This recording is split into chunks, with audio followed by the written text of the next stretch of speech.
Hello. Everyone. Hey again.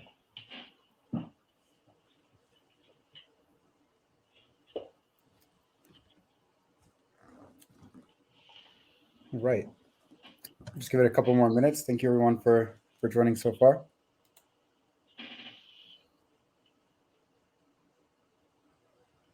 Hmm.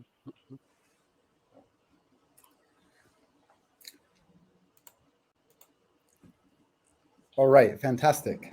Well, welcome everyone to this webinar. This will be on the single source of truth. Is it possible? And just a little tidbit is that we have not prepped on whether we're aligned if there's a single source of truth or not. So the opinions will be flying, hopefully. Um, please welcome Rob. Rob, I don't know if you want to give a quick introduction. Sure. Hi, guys, and thanks for having me, Chris. Rob Scotton's my name. I am, we were just talking before, a global strategic RevOps leader and consultant. I'm a Lean Six Sigma black belt and process improvement specialist. I started my working life, Chris, as an analyst. So passionate about data, passionate about leveraging data-backed insights to optimize process, improve GTM motions.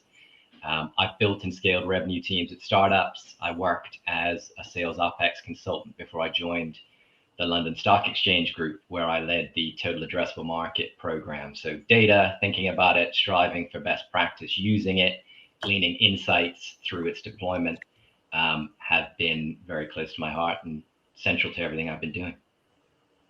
Fantastic. Thank you so much for joining us and taking the time to chat today. Pleasure. And Harris. Thank you for the invite, Chris. So I'm Harris. I am on the one side the head of revenue operations at Greenome, and we also having a RevOps consultancy called Revenue Wizards, working on anything related to RevOps. And my background was coming more from enterprises, working there in sales, and then moving more to the startup world, scale ups, and so sales roles, and then more operation roles, and RevOps roles. Fantastic. Thank you so much for joining us today, Harris. And likely we'll have Jeff joining us in about half hour at a time, but for now that this is going to be the group. And so let's get into the topic of today. The single source of truth. So what will we learn on this webinar? What is a single source of truth? How to implement a single source of truth? The challenges of implementing a single source of truth? Single versus distributed source of truth? And looking into the future, data and AI.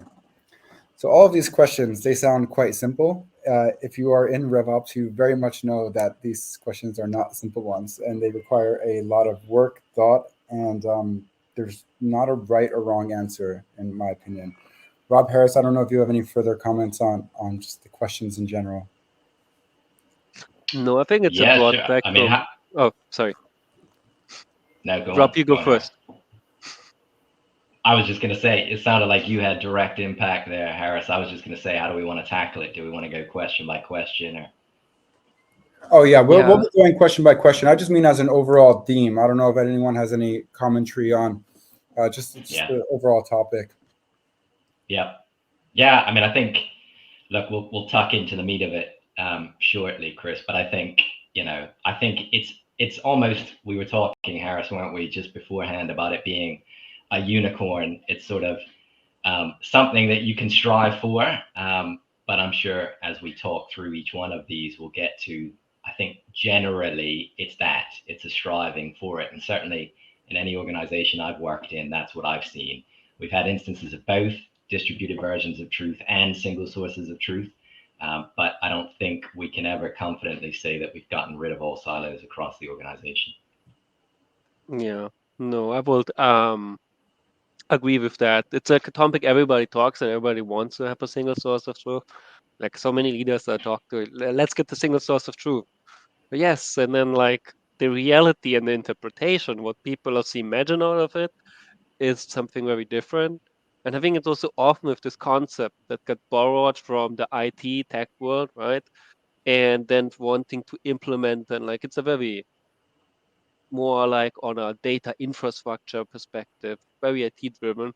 But when combining with all the go-to-market data, the commercial data, it can quite quickly get messy. So it's going to be interesting. Definitely. Which leads us into the first question. What is a single source of truth? And Rob, why don't you give us your thoughts on that? Yeah. Starting us easy then, Chris. I think, there's a lot of ways to define it, and I've heard a lot of different people define it in a lot of different ways. But I guess if we disperse with some of the technicalities first, some people I've heard differentiate between a single source of truth. In other words, where is the data coming from? Is it coming from a single source, almost in the literal sense? Or is it a single version of truth? And by that, I mean, are we getting data from across the enterprise, all pooled into a single data lake that we can agree tells the story of what's happening on the ground? And I think, more commonly, people talk about that one. And that's the one I will be talking about through this, Chris. I think it's kind of the more interesting element of the two. But I guess if I talk about what it isn't, because sometimes that helps to really drive it home. In my mind, what a single source of truth isn't is a siloed view of data. So one that lacks visibility across the organization. It doesn't have compatible data formats. You got duplicative and incomplete data across it. Basically, your data is locked up, right? It's compartmentalized and obscured. You don't have through it, you can't get the true picture of what's really happening on the ground. And so you can't analyze it to get to those improvement opportunities. I guess on the flip side, what in my mind it is, and keep me honest, Harris, I'm sure you will, is a single definitive source of data that's shared enterprise-wide. It's accessible, it's trusted, and it's credible. And those are some key things, and I know we'll come on to them a little later. And I think it's got to be enabled through both technical and organizational practices that pool data from different applications across the enterprise and aggregate it all into a central repository to hopefully give you a 360-degree view of what is happening on the ground to enable that better MI, right? That better data-led decisioning. Tons of benefits that'll come out of it, but I don't want to take all Harris's time. So let me pause there, Chris. Yeah, that makes perfect sense. Harris, what's your take on that? And what's your take on what is a single source of truth? I think that was a very good definition, and especially the later part of it, that we really want to get all of our data in this point. And it's also like what I hear people always wanting, right? When we said, okay, we want to have a single source of truth, we all can reference what is important. And yeah, can be very simple in the form of definition, but the journey of getting there and how to implement it and how to get started with it, I think that's then the tricky part. And that's, I think, where many people then also, like in a way, fail or go maybe the way of multiple centers of truth, which we will also talk later about. Makes complete sense. Yeah. Great. Rob, any It's additional tough. comments there? Well, I was just going to add, Harris, because I couldn't agree with you more about the challenges. I guess just sticking with some of the benefits of them, I think, to your point, Harris, I think if you don't get that single source of truth, we'll come on to it. It's the next question, in fact. But I think if you do, I've seen the other side as well. In fact, I've worked with organizations where we started for an internal use case, that single source of truth. I was working with an insurance operation where we were trying to get better clarity on how our market was reacting to some of the products that we were rolling out. And then we found that we were using it to go to market. So we packaged that data up and actually found that there was a market for that data itself. So I think one of the huge benefits of it is you can take some of that data, package it up, and it becomes another product line in addition to some of the benefits that you get with being able to use it for the MI and driving better decisions on the ground that help improve that operational efficiency. That makes complete sense. Maybe also to add one thing, what is not a single source of truth, and I think some people want to see it as a single source of truth, and it's the CRM. Like the CRM is a little bit, I don't know, Rob and Chris, what are your views on that? But due to the whole data structure, it just like it cannot be the single source of truth. It can be maybe one for some of the commercial data, but people try to put everything in the CRM, but probably should not be in there. Yeah. I couldn't agree with more, Harris. I think, and I think it comes into some of these other questions that we're going to be rolling through, but I think you've got to start, don't you, with clarity on what exactly the problem is that you're trying to solution. I see pretty regularly things that are rolled into a CRM that the use case isn't clearly defined, that the business value isn't really there, but it's pushed in, rolled in, and never used, unfortunately. That makes sense. And also one thing just to note from my side is it's one thing to have an accurate single source of truth. It's another thing to make sure that the company and the stakeholders are aligned on what the definitions are of that single source of truth, right? So 100%. it's having the data accuracy, but it's also having aligned definitions, aligned terminology throughout the company to be like to make sure that everyone's on the same page when it's you have to the data is accurate, but then also the perception of what we're talking about, what piece of the data, what view of the data across all stakeholders. That's one thing that we also learned is really important to get to a single source of truth on our terminology that we use internally. Absolutely. Yeah. Go on to the next question. How to implement a single source of truth. Harris, do you want to kick this one off? Yeah, I think it's also an easy one, how to implement a single source of truth. I think we're only going through easy questions today. And I think you just alluded to it, right? What is the why? What business problem do we really want to solve here? That we go on this journey of a single source of truth because it is also like it's a huge project usually. It involves multiple people, a lot of resources, time and money wise. So the motivation should really be clear there why we're doing this. And then what is going to be the scope, right? What is going to be the scope of the single source of truth that we also want to define here?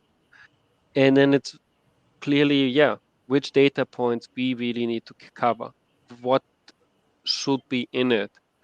And from there, it's only going to get extremely technical, right? From which formats with data types, which sources to connect and how to aggregate them, and then technical infrastructure. What tools do we use for that? The question is, how technical are we going today, Rob? I guess we'll see, Harris, but you take it away and I'll follow your lead. Yeah. So, and also like which team members that should be in part of it, who's going to be in the lead of this? Is it with RevOps? Is it a dedicated data team? And Rob, how was it with you in the London Stock Exchange you mentioned, for example? Yeah. So look, I mean, I would agree with all the things that you're saying there, Harris. I think, you're talking about the need to begin with the why, right? And almost the business problem that you're trying to tackle. And we were big advocates of that to land any, and the bigger the enterprise, the bigger the organization, the harder that is. But you've got to get crystal clear on what that is, because ultimately what you're asking people, I think, to do is buy into a greater purpose than themselves, right? It's no longer your data. Hey, this is the organization's data. And even more challenging when you're dealing with customer data, which sellers, their reputation is on the line. They're pretty protective of that, and understandably so. So I think, Harris, to your point, it's got to be business led.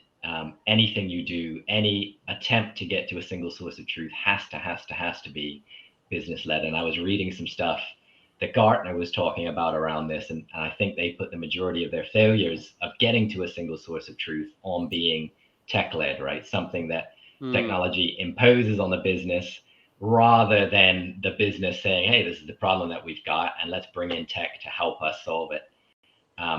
So how do you get there? That was the question, right? I think, to your point, Harris, start with a firm understanding of what exactly your business current state is. So, what's your operational foundation? What data do you have in place? What gaps, overlaps do you have?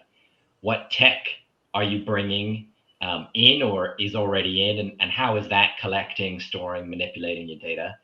what processes are then running across that tech or through your people. And by that, I mean, again, collection, manipulation, application of it on the ground, and then how are your people using it?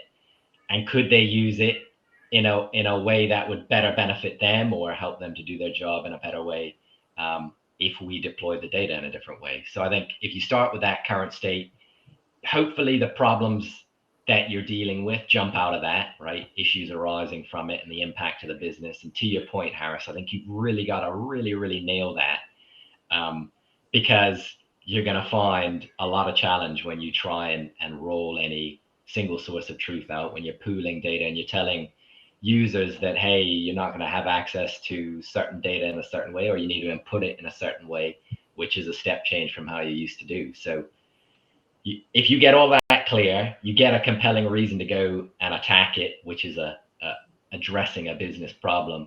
And then you get your stakeholders and your sponsors aligned. This is the program delivery piece that you were alluding to, Harris, and agreed to that delivery approach. Then I think at least you stand yourself in as good a place as possible to do that successfully. But I guess the thing to mention with all of it is whenever you go after a single source of truth, you're never done, because you get to a single source or as close to a single source of truth as you possibly can with the data.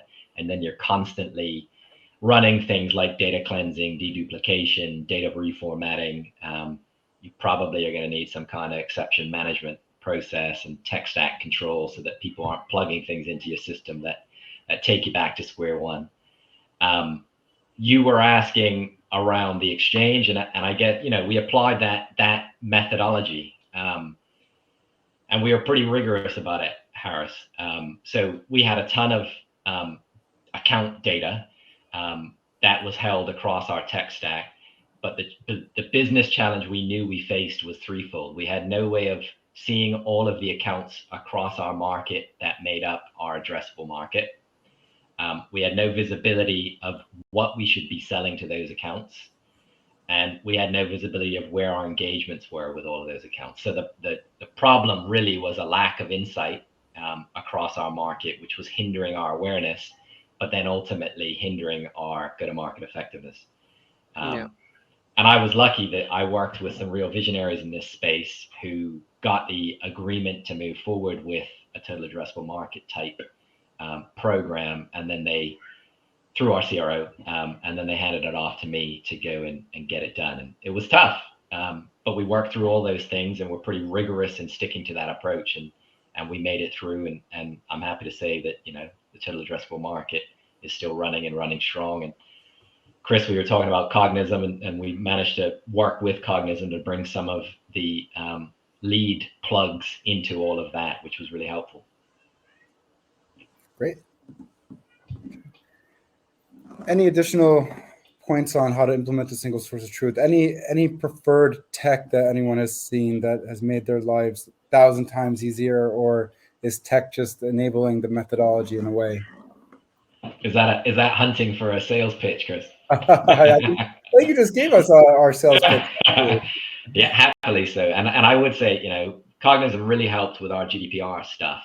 And it's with all of this, in all of this area, that I think we're only going to see legislation and data protection grow, and tools and resources that help their partners navigate that.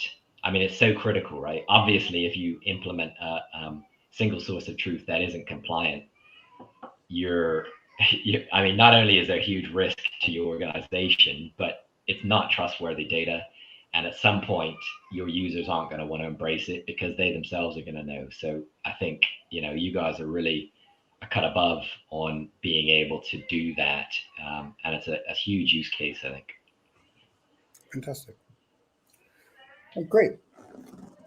Let's keep this moving. The challenges of a single source of truth. I think we've touched on this a little bit throughout the previous questions, but let's dive right into what are the challenges of getting to a single source of truth? Harris, do you want me to kick that off or? Yeah, I think you're in a flow. Like, I think you will kick it off. Go on, Rob. I don't want to bore people there with my voice, but absolutely. No. I'll jump in. Challenges are, I mean, there's we kind of alluded to them, I think, in the previous question, Chris. But in my mind, again, I think there are two real challenges: technical and organizational. And I think technical are your table stakes, right? They're the things that you need to even be able to play the game. And by that I mean, you know, you need adequate IT skills and resources to attack a single source of truth. You need understanding of best practice and blue sky possibilities. So what can you do with your data? What are your competitors doing? What are the leaders in the single source of truth sort of sphere doing? And what might you be able to do? And then we were talking about, you know, tech controls, IT controls to make sure you're meeting regulation. I would add that as a critical one for technical capability. It's got to be affordable, anything you're doing, and it's got to be your systems need to be, and resources that you have to handle increased data load. Basically, your architecture needs to be up to speed to be able to handle an increased. If you're building a data lake, there's going to be a lot more data processing coming out of that. So in some instances, you might find that you fall short of the hurdle and you can't move forward with a single source of truth because of your technical capabilities. Like I say, I think that is step one. I think the more challenging element is the organizational piece, because I think it's rarely the tech that hinders a single source of truth rollout. It's usually the people, culture, and bad habits. And so I think that comes back again, Harris, to what you were saying about things having to be business led. I think it's a lot easier to get people on board with a business problem that you're solving than it is to say, hey guys, you got to just do this because everybody else is. So there are a couple of things that I'd recommend in tackling that. But let me pause there, Harris, because I know I've been sort of talking through this at pace. No, good, very good point. All of them, I think. I think also one challenge of a single source of truth in the end, it also, once we have it, is like who can access it and who can work with it, right? And I think very often what we see with data and any type of data is like most companies, they have a lot of data right now. Like data is everywhere. And then the question is also who uses this data, who's seeing this data.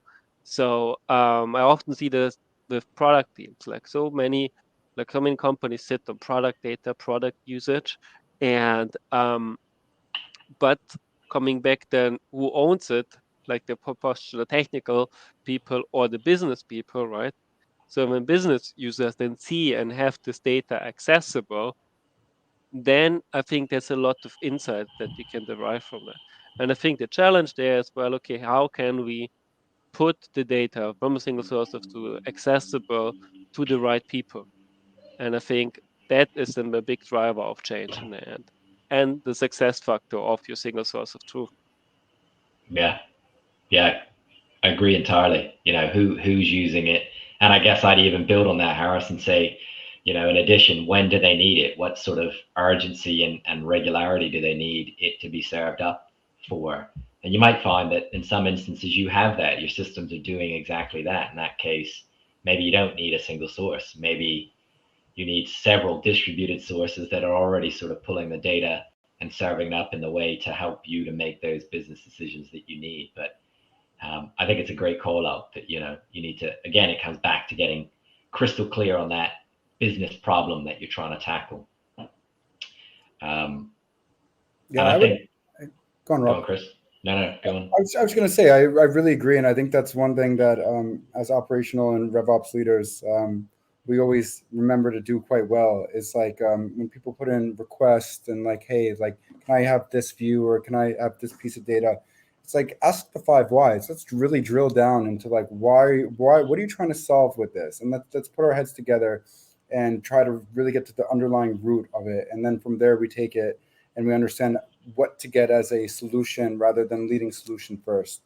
And I think that was one really good point that's going to remain throughout this discussion. And the other good point is, who is the owner?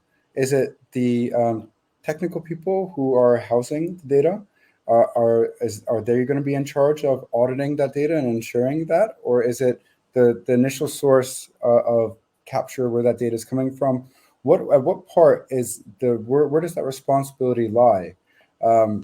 Yeah, I always like to think that it lies with the revenue operations team, as I feel like it's one of the most capable departments in the whole organization. So with a problem this complex and important, I like to think that that's where it lies. But I'll open it up to you, Robin Harris.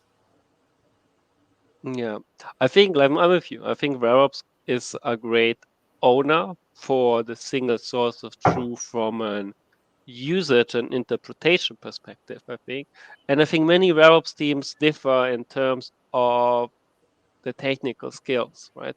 And especially larger organizations, we see that RevOps, maybe the system part of it is partly part of it, but there's a dedicated IT team, or there's an dedicated BI analytics team.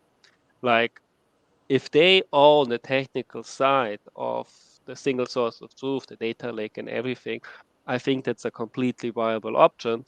If the end user is RevOps, like again, like having this right set of eyes to using and working with the data, I think that is then beneficial. So in favor of RevOps, but not necessarily the technical ownership. That can be also with an IT team, which might be more common.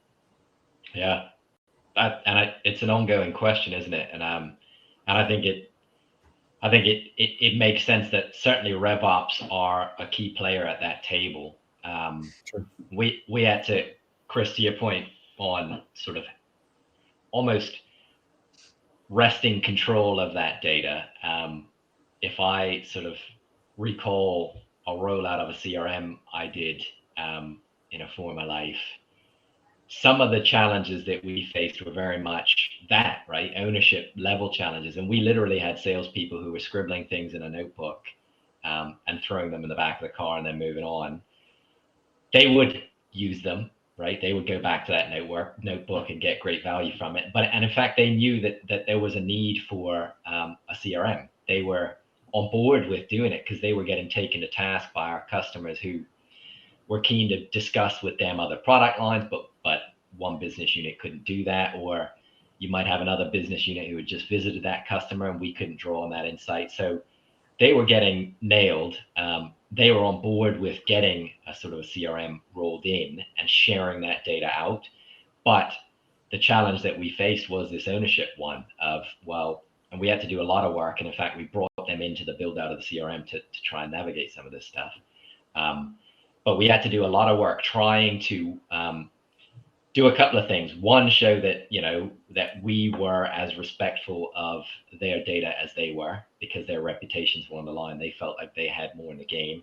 We had to be clear that, we had just as much to lose of a bad customer engagement. But then sort of beyond that, we also needed to kind of to work with them to build out a system to their needs and then work with them to champion it back.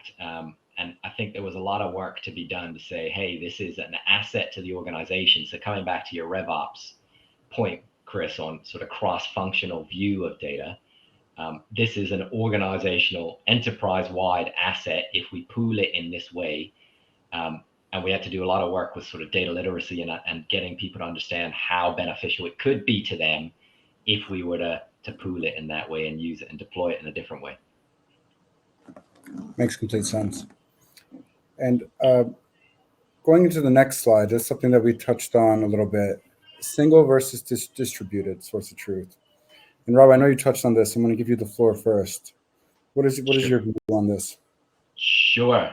In the opening, I said every organization I've worked at, we've had initiatives that have run at it, but in no way have we been successful in tackling all sort of silos of data. And some of the stuff, I was reading a report last week around some of this that was saying that 98% of global organizations have some level of a single source of truth initiative today, but none of them can claim to have eliminated all their data silos. it went on to say that that's not necessarily a bad thing, and I would vouch for that. And I think it comes back to what Harris was talking about the business problem earlier. That there's no explicit requirement for a single source of truth, and especially not one organization wide. And I think to answer that question, you've really got to deep dive on what actually is the business problem that you're trying to solve with it. It's a buzzword now. A lot of sort of marketing material is garbed in this, but what's the actual business problem that you're trying to solve through a single source of truth? What's the business value that you'll get out of delivering it?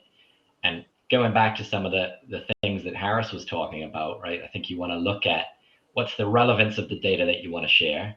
Who do you need to share it with? So, accessibility consideration and the timeliness of access. And if you find your systems are already doing that, and allowing your user base, whoever that is, whatever your use case is, to operate efficiently, effectively, then maybe you don't need to pool a whole bunch of data together. I saw some of this where we had multiple, we used to call them systems of record. So effectively they were distributed sources of truth. But basically we had marketers who had sort of opt-in, opt-out guidance for our sellers. Could we engage them and be GDPR compliant, basically?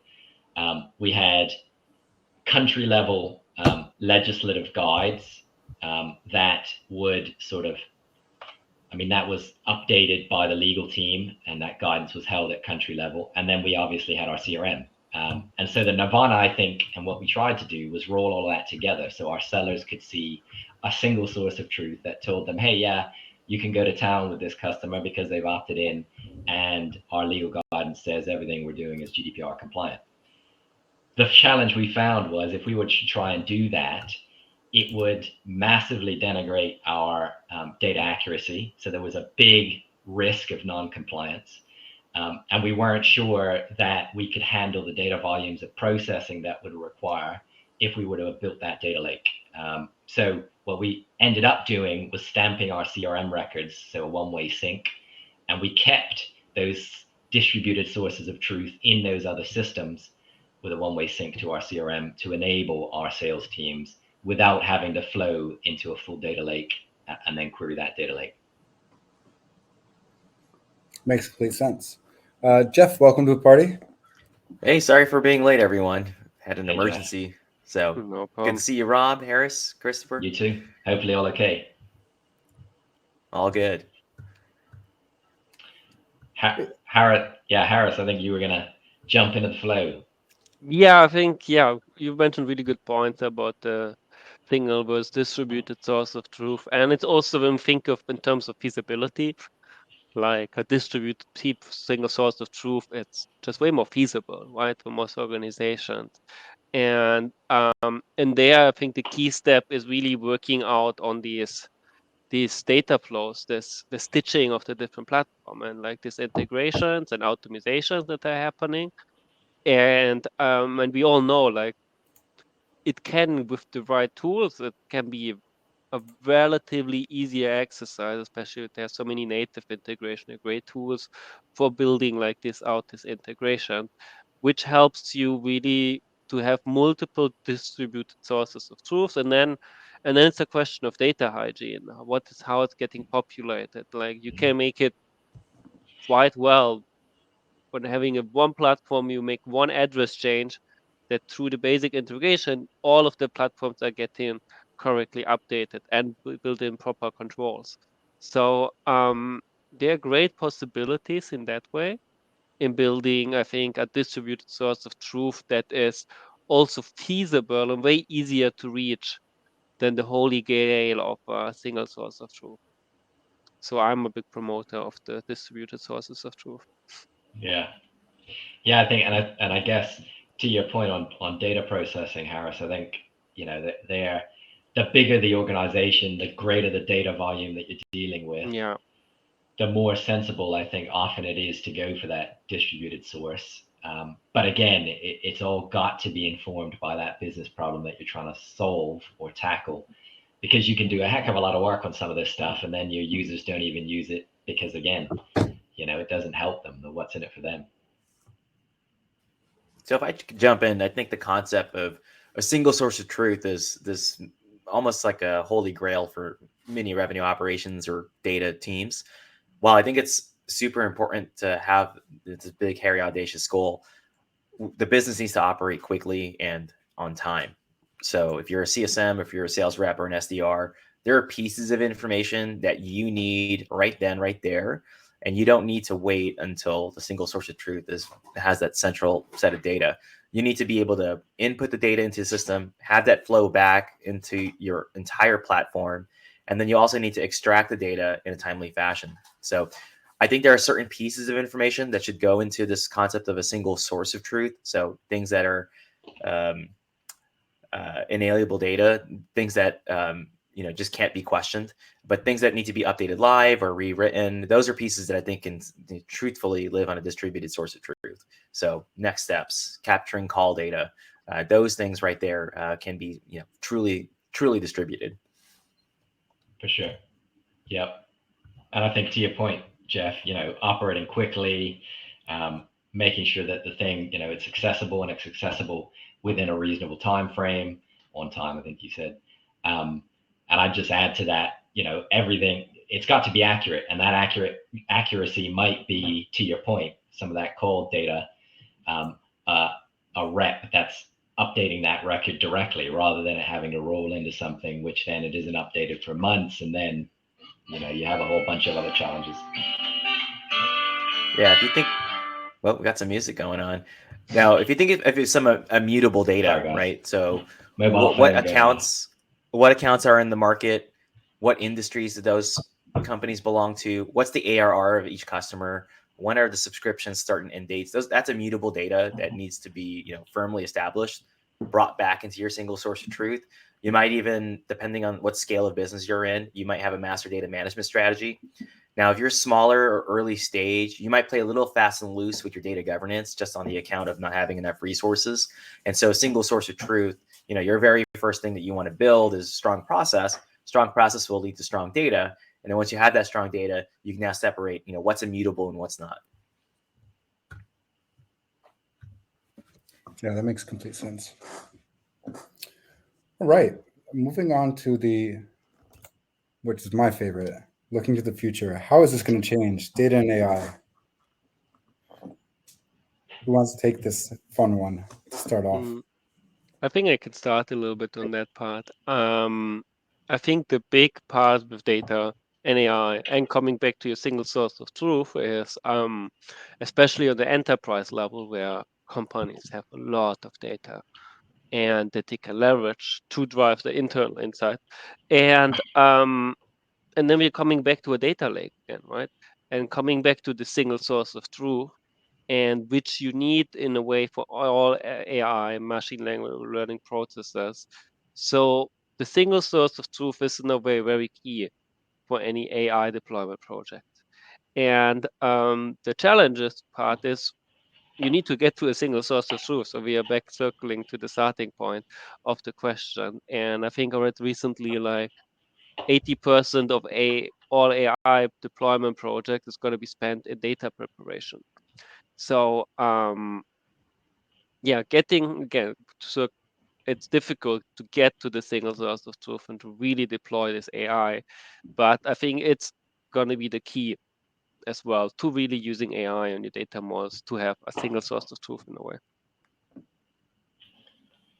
I think it is a key challenge, isn't it? And I agree with you, Harris. I think if you've got a data lake that you can run AI across, it's going to pull out a lot more sort of trend analysis that you can use and deploy to effect. I was reading something that Gartner put out, and they were talking about 50 to 80% of business data being dark. And by that, they meant, it's not being used to deliver useful business insights or operational improvements. And the reasons that they put, a big reason for it was unstructured data. But I think AI is helping now to really tackle some of that. And I think we'll see continued moves to drawing out insights from that unstructured data. Things like, machine learning and natural language processing, that I'm thinking chatbots, right? That we're seeing that are being used internally by companies to serve up relevant assets to their revenue teams as and when they need them. You just ping a chatbot if you need it, or it happens in real time at a certain point based on AI learnings. And the other piece, of course, is the customer focused side of it, where you've got an inbound inquiry that can self-serve in effect, right? They get a white paper through your chatbot, and you're immediately moving them in and into your pipeline and along your sales process, which I think is pretty powerful stuff. But I agree with you, Harris. To do a lot of that, you've got to get your data or your assets in a place that can be done. And I guess the other thing to say is that everything that we're seeing in AI at the moment, it's all generative, right? So it's all drawing on data that exists and making sort of assessments and analysis on that basis. I mentioned, Chris, that I began my career as an analyst, and we didn't see the 2008 economic crisis coming. We just didn't, because it was an anomaly in the data. And I wonder if AI would have been able to do that. I think it'll help you to see around corners using that predictive assessment. But I think we're not yet at crystal ball territory. But it'll be interesting to watch and see how it plays. So I jump in a little bit to build off of what two of you said. I view AI as having either an internal use case or an external use case. I think we're in the early innings of experimenting with large language models, generative AI, but let's not forget machine learning, big data, natural language processing. These are all big, technology trends that we've kind of all waxed over now that LLMs have come in. I think you'll see a cocktail of these tools working together to do a couple of things. One, to do the discrete mathematics, and then two, the guardrail to describe ranges around probabilistic outcomes, and then giving those both the determined and the probabilistic set of data that language that it needs to communicate a narrative to the business. So in an external use case, I think you can all see in the tools that you're using now, writing emails, writing copy. I think it sounds a little robotic to be honest. But a lot of folks have been using chatbots. So, a little bubble on the corner of your website. I think that's a real life go-to-market use case. Canada Air has had a faux pas recently with the refunds that their chatbot offered, and they're going to have to honor that. But we'll work through that. These things change from toys to tools pretty quickly. And then for the internal use case, I know quite a few operators who are toying around with it for lead scoring, account scoring. It's helping to fill in the gaps. If you're in a data science space, everyone knows that you're spending probably 70, 80% of your job not on the data analysis, it's on the data cleaning, right? Or the data filling. And so filling those gaps, filling the data, that then reallocates time for those data scientists and the analysts to spend time on the insights and then provide those insights for the actions and the decisions that we as business operators need to make. So when I look to the future of where data and AI is, I'm hoping that we can fill in a lot of the data, get out of being in the role of the data janitor, move to a data analyst, and then not just that being a business advisor, because it's just a co-pilot that helps us 3 or 4x our productivity. I'm into that. The times of a data janitor, did they finally end? I definitely want to sign up on that. Yeah, put my broom away. Yeah. I'd say, and I know we're coming to time, Jeff, and I agree with you. I think it's easy to, everybody's talking sort of AI and generative AI and how exciting that stuff is, but I couldn't agree with you more that stuff, that whiz bang stuff, stick to the use cases that really work and that drive value and that we know drive value. Don't forget about those, because I think those are the real thing. To flip back to that whiz bang stuff and maybe end some of this on that, though, I just wanted to kind of bring in here that some years back I was asked by one of the leading consultancies to come in and look at some of the AI selling capabilities that they were developing, which were pretty amazing. One of the things that really stood out was was this. It would look like a video call. They were building AI that, digitally looked like one of us. It could sell and was running sales plays in the background. And it was also constantly analyzing your reaction and sentiment, and then tweaking its approach on that basis and that foundation, which I thought was fascinating, scary in some ways. And there's a lot of legal and ethical considerations around that. But I wouldn't be surprised if we see more and more of that happening as we go through. Yeah, I'd say that the future is bright for go-to-market. In the old days, you'd say an SDR to AE ratio was 2.5 or 3 to 1. If you look at most studies, and almost every organization starts to converge towards those ratios. But if you were able to self-service folks, but give them an opportunity to speak to an avatar, and that person could speak in multiple languages, and then you can bi-directionally communicate in universal languages.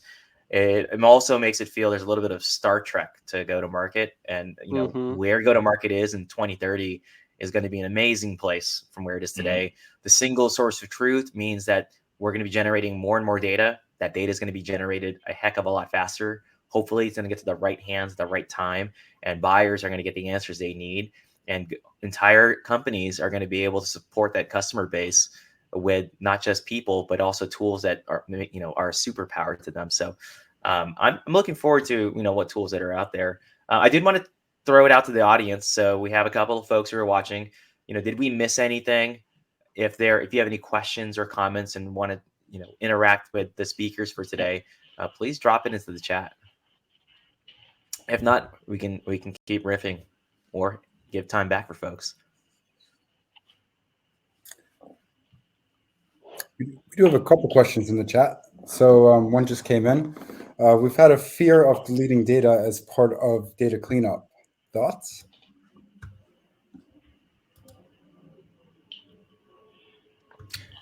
I can jump in there, Chris. Please. I would say, again, it depends on what it is that you're deleting. I can tell you that I've worked in organizations in the past where we were deleting lost customers after some time, and we knew that that was a pretty significant loss of data. So we pretty quickly reversed that decision, because those lost accounts we had a heck of a lot to learn from, and some of them we wanted to go after again. So not having that data on hand and structured in a way that it was usable, we didn't want to do. But I wouldn't say that is necessarily what you want to do across all data. I'm trying to think of an instance where we've had to get rid of certain data. I'm coming up blank at the moment, but I would say it comes back very much to your use case. So I'll chime in a little bit, right? So storage costs for your SEPs, your CRMs, your maps, somewhat prohibitively expensive if you look at data per gigabyte or per megabyte. It's fairly expensive. So that's why having a backup of your CRM, it's part of your overall architecture, might make a lot of sense. So that's one of the first things I would explore. Then the second thing is, okay, we want to make sure that we're not brushing up against those limits. So in all practical terms, if you have like Pardot or HubSpot, you have a limit, a budget of how many records you want to store. And so depending on object by object, so account, contact, leads, really asking what is the minimum viable record and what's the utility of that record. So for example, if you have a persona or you have an ICP and it's clearly defined, and then someone comes in and they say they're a university student or a researcher, they're just kicking tires on the tool. Well, that record is taking up space in your database. That's probably a pretty good record to safely remove from your database, because you have a clear set of standards on what is a record in our instance and does it fit into our ICP or our persona. So that's one way of doing it. And second is to have maybe a backup strategy to limit your cost down the road. And if you ever need to revisit and resurface some of the data, go ahead. I think there's a concept called one-way doors and two-way doors when I was at Amazon. And deleting data is can be a one-way door, right? You never get that data back. But if you have the right rule set in place and you feel very confident you can remove the data because you've taken the time to put those rules in place, then I think you have you've lowered the risk of deleting the data. Good points. I think just like we always also had a data backup policy, right? And so you have your backup there. When worst comes to worst, you have it. And also like what you mentioned, ICP, I think also like we had for data minimum criteria, what qualifies for a good account or a good lead. And if there's stuff really below the minimum threshold, then if that data is lost, then it's like also an acceptable loss as well, because there's no insight really to gain if you just have the account name, but there's no industry, there's no people, there's nothing. So yeah. Yeah, that also might be a symptom. Like you might have too much data getting into your system. Yeah. So like lead filters are going to be a good one. I've seen a bunch of folks with PLG level motions, and they're bringing in like their transaction level data into their CRM. Does that have to live in your CRM? I think you can have it sitting separately, and then do a batch aggregation calculation in a third-party tool, and then write back into your CRM. That's another option. Exactly. There's So we have a question. Yeah. Oh, go ahead, Chris. I was going to say there's a follow-up. There's how do we define old data? I think so. What we just did for one, we actually in Europe, there's often also GDPR, and under GDPR you have also need to have a deletion policy actually. So it's kind of regulated how long can you keep data of an account, of a prospect, of a client, and based on that, we've crafted a deletion policy across not just the CRM, but across every different systems when something needs to be deleted. So basically, then hence we just simply follow the regulation. So that's a simple way of looking as what is old data in our case.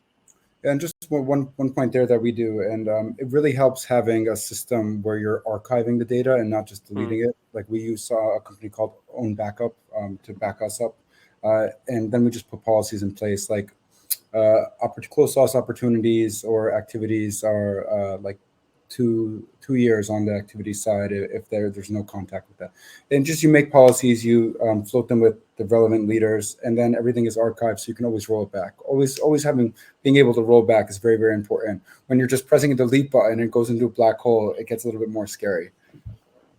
Yeah We actually had the discussion recently, sorry, because I was often in favor of keeping it forever basically, but then actually the legal requirement was and they really want to go by the laws, by the books, you needed to delete them eventually. So that is again a point as well that needs to be considered. How far do you go? Which raises a good point on, and Jeff, I think you sort of mentioned it a minute ago, but on building your architecture out in that way. So, again, getting clear, because you can have, the more data you have, the more confusing it can be. If it's not being used and we're not clear on how we're using it, it can just muddy your MI.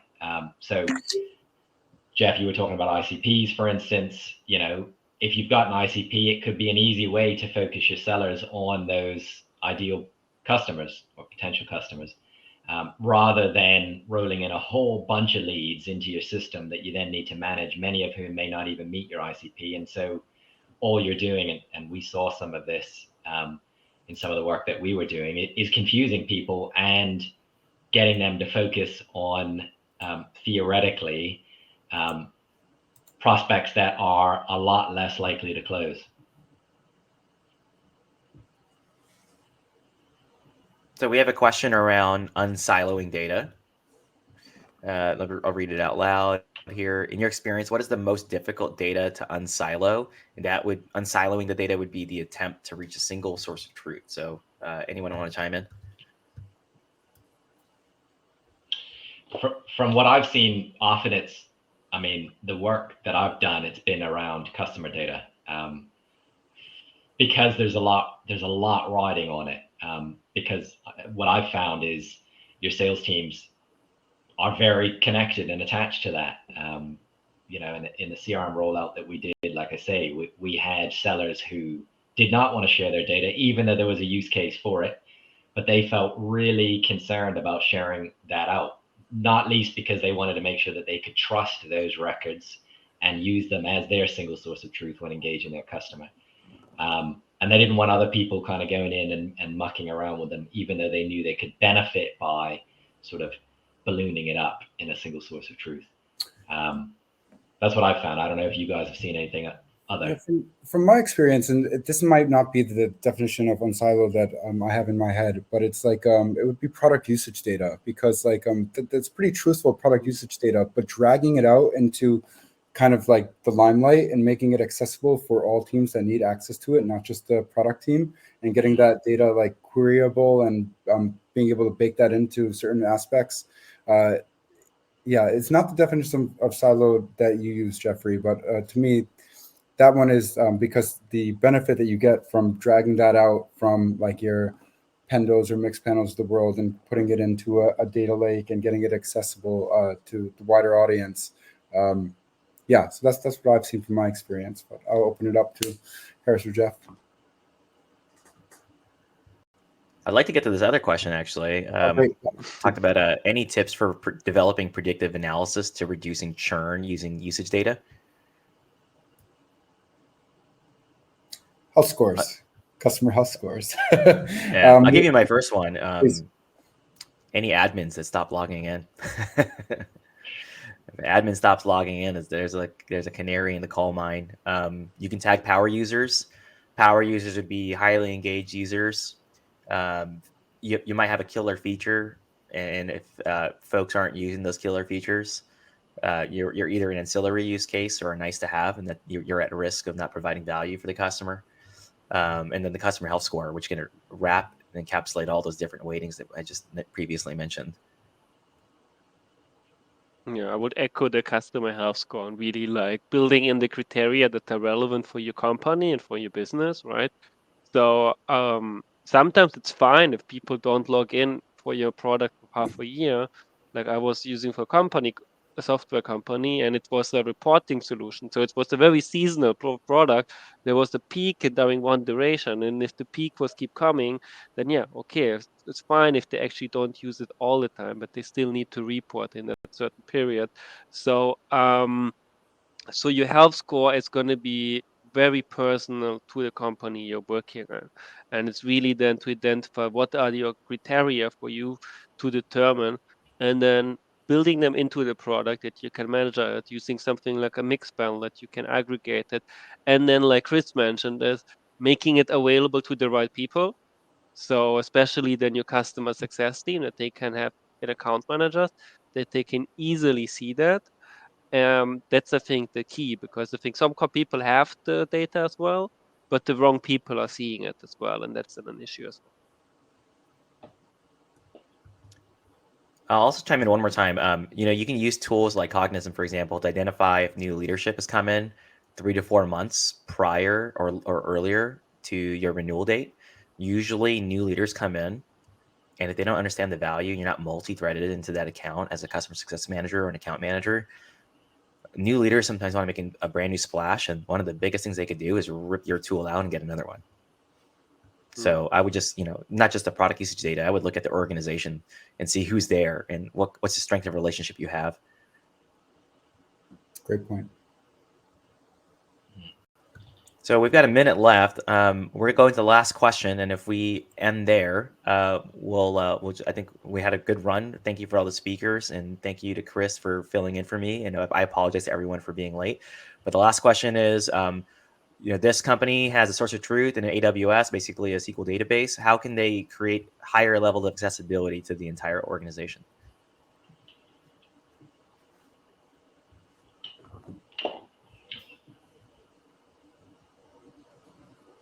Harris, you want to lead us off? I never worked with our antenna, so I'm not the right person. Jeff, didn't you mention you worked before for AWS? Yeah. Okay. First thing, call them. No, I'm kidding. So if it's in a database, it's in an unfriendly format. A lot of folks aren't very comfortable using a SQL console. So the very first thing I would do is work with your organization to create a layer of higher user experience. usually in the form of a Tableau or a BI dashboard. So you might have a team that's responsible for the data engineering for those work deliverables. Start getting on a roadmap and start pushing for the case to get some sort of intermediary for those that data to flow through the dashboard. That's easier said than done, obviously. So I know it's a very hard question. And the only thing I'd add, Jeff, is there are tools out there that will allow you to plug all of your data and your various tech stack in to give you a pooled level of data that you can then start to your point, run dashboard and analytics and that sort of thing. So there are things on market that you can get. I just had a very interesting call today with a company called ThoughtSpot, because we use a couple of visualization tools, and we're looking at building out more data warehouses. And ThoughtSpot is more of like a user-friendly one. So it depends if you want kind of like a centralized approach where you want a BI team that's producing dashboards and they're the ones who are presenting those dashboards, or do you want it to be more kind of like user accessible, and kind of like natural language? I can type in my query and it gives me my visualization. So it really depends on what, again, going back to what are you trying to accomplish, and then take it from there. Well, thank you to Harris, Rob, and Chris. Thank you to all the guests who've joined in and joined our conversation for today. We'll send the recording out, hopefully, chime in, and hopefully you join another webinar. Thanks, everyone. Thanks, guys. Thank you. Thank you for organizing.